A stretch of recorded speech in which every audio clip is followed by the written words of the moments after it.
നല്ലതാ, കുഴപ്പമൊന്നുമില്ല. കൊച്ചുകുട്ടികളൊക്കെ ഇങ്ങനെയൊക്കെയാണ് ഓരോന്നല്ലേ വളർന്ന് വലിയ വലിയ ആളാവാം. അതെ, നമുക്കൊരു ആന്റിനെ കിട്ടിയിട്ടുണ്ട്. ആ ആന്റി പറഞ്ഞു ഞാൻ നിങ്ങളെ വീഡിയോ കാണലുണ്ട് പറഞ്ഞ. അപ്പൊ ആന്റിന്റെ പേരെന്താ? റസിയ. എവിടെ സ്ഥലം? ഉപ്പത്തടല്ലേ? അപ്പം കളമശ്ശേരി ഭാഗത്തല്ലേ? അപ്പൊ ഇവിടെ എന്താ ചെയ്യുന്നത്? ടിക്കറ്റ് വെക്കണല്ലേ? ആന്റി കൈ നീട്ടുന്നുണ്ടിട്ട് നമ്മള് വണ്ടി നിർത്തിയത്. അപ്പം നമ്മളൊരു വീഡിയോ എടുക്കാതെ വിചാരിച്ചിട്ട് എടുത്തത്. അപ്പൊ ഞാൻ ഒരു യൂട്യൂബ് ചാനൽ തന്നെ. എന്നെ കണ്ടിട്ടുണ്ടോ? എന്റെ ഫോളോവറാണോ? ആണോ? ഒന്ന് നോക്കി നോക്കൂ. ചെലപ്പം ഗോളടിച്ചാലോ. അപ്പൊ നമ്മളെ ഫോളോവറാണ്. അപ്പം ആന്റി ഒരു പാട്ട് പാടിത്തരാ എനിക്ക്? രണ്ടുപേര് പാട്ട് പാടുത്താ. എന്റെ ഒരു സ്നേഹ സമ്മാനം ഞാൻ തരാം. പാടോ? പാട്. മൈക്ക് ഇവിടെ വെക്കണേ. അറബിക്കുട്ടികൾ കളിക്കുന്നേരം മനസ്സിലോർമ്മ വരുമോ? അരുളിമരേ ചുവട്ടിലെന്റെ കളിപ്പന്തലിൽ വരുമോ?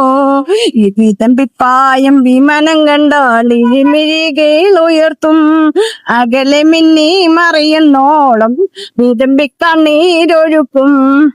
അടിപൊളി, മാഷാ അല്ലാഹ്. അടിപൊളിയായിട്ടുണ്ട് കേട്ടോ. അപ്പൊ നമ്മള് ഫോളോവറാണ്. അതിനെന്തിനാ സ്നേഹ സമ്മാനം കൊടുക്കാൻ നമ്മള് മണി ചലഞ്ച് അല്ലേ തരണ്ടേ? അപ്പം എല്ലാരും ഫോളോ ചെയ്തൊക്കെ പറഞ്ഞ. അപ്പം എന്നെ കണ്ടപ്പോ ഫോളോ ചെയ്തല്ലേ? അപ്പൊ വളരെ സന്തോഷായി ഇങ്ങനെ പറഞ്ഞപ്പോ. വളരെ സന്തോഷം. അപ്പൊ എന്റെ വീഡിയോസിന് എന്താ ആന്റിന്റെ അഭിപ്രായം? എന്താ? നല്ലതാ, കുഴപ്പമൊന്നുമില്ല. കൊച്ചുകുട്ടികളൊക്കെ ഇങ്ങനെയൊക്കെയാണ് ഓരോന്നല്ലേ വളർന്ന് വലിയ വലിയ ആളാവാം. അതെ, ഓക്കെ, താങ്ക് യു. അപ്പൊ നമുക്ക് തുടങ്ങാം, മണി ചലഞ്ച് തുടങ്ങാം. സ്റ്റാർട്ട് അല്ലേ? റെഡി അല്ലേ? Full ready. ആ ബാഗ് വേണമെങ്കിൽ അവിടെ വെച്ചോ, വേണ്ടല്ലേ? അപ്പൊ ഞാൻ സ്റ്റാർട്ട് ചെയ്യട്ടെ? വെയിറ്റ് ചെയ്യേ. ആ റബ്ബർ ബാൻഡ് ഊരിക്കോ. 1 2 3 സ്റ്റാർട്ട്. ആ വേഗം ഇപ്പൊ തീരുവോ? 10 സെക്കൻഡ് സമയമുള്ളൂ. 15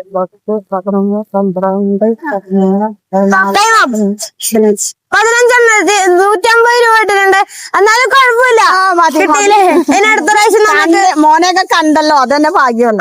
ആന്റിക്ക് 150 രൂപ കിട്ടിയിട്ടുണ്ട്. അപ്പൊ നമ്മൾ ഇനിയും വലിയ പൈസ കൂട്ടിയിട്ട് അപ്പൊ ആന്റിന്റെ അടുത്തും വരാട്ടാ. അപ്പം ആന്റിനെ കണ്ടതിൽ സന്തോഷം. അപ്പൊ ഞാൻ പോട്ടെ. അസ്സലാമു അലൈക്കും. ഓക്കെ.